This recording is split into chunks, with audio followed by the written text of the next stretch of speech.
महाराष्ट्रातील अमरावती जिल्ह्यात गांजा तस्करी करणाऱ्या 2 आरोपींना स्थानिक गुन्हे शाखेने जेरबंद केले आहे। पोलीस अधीक्षक अमरावती ग्रामीण विशाल आनंद यांच्या सूचनेनुसार स्थानिक गुन्हे शाखेने अंमली पदार्थ बाळगणाऱ्या व विक्री करणाऱ्या गुन्हेगारांवर कारवाई करण्यास सुरुवात केली आहे। 30 ऑक्टोबर 2025 रोजी स्थानिक गुन्हे शाखेच्या पथकाने गोपनीय माहितीच्या आधारावर नागपूर ते अमरावती हायवेवरील मोजरी दास टेकडी डवरगाव उड्डाण पुलाखाली नाकाबंदी केली। विना क्रमांकाच्या सिल्वर रंगाच्या बोलेरो प्रवासी वाहनाला थांबवून चालकास आणि बाजूला बसलेल्या इसमास नाव विचारले असता त्यांनी त्यांची नावे रवी राठोड वय 36 वर्ष राहणार भिवापूर कुहा तालुका तिवसा आणि आकाश भडके वय 32 वर्ष राहणार वाईबोत तालुका नांदगाव खंडेश्वर अशी सांगितली। संशय आल्याने वाहनाची तपासणी केली असता वाहनाच्या विविध छुप्या कप्प्यांमध्ये लपवून ठेवलेला 107 किलो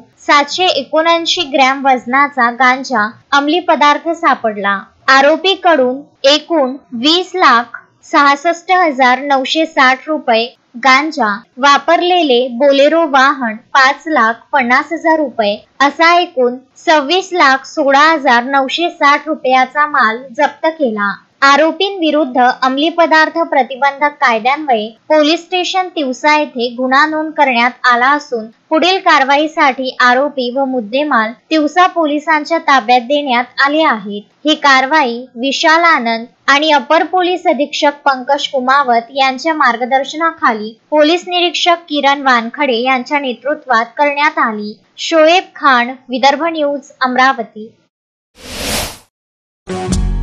श्रद्धा फैमिली शॉपिंग में जाएंगे हम सभी, साड़ियों की नई डिजाइन देखो यहीं से लाएंगे।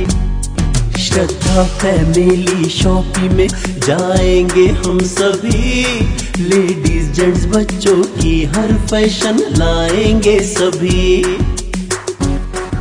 फैशन के सफर में आप भी आगे ही आगे बढ़ते चलिए, क्योंकि विजिलैंड का सबसे बड़ा आलीशान भव्य showroom Shraddha family shopping and mall, Vijiland complex, Nandgaon Peth, Amravati.